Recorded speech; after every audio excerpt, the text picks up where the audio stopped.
snack is ice cream sandwiches. So the lesson is about loving God and loving your neighbors. And if you love your neighbors, you'll make enough for them to have some too.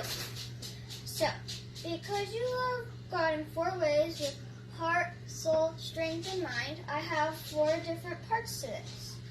You take a cookie, any wafer that you love, any ice cream that you love, not put too much, and then you take another wafer, and then you cover it in sprinkles for the 4 parts. And then I also have cookies. You can use any cookie that you love, though, of course.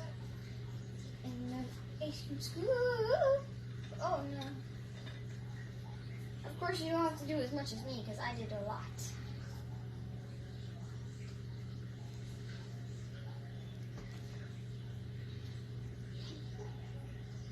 And then you cover it in sprinkles.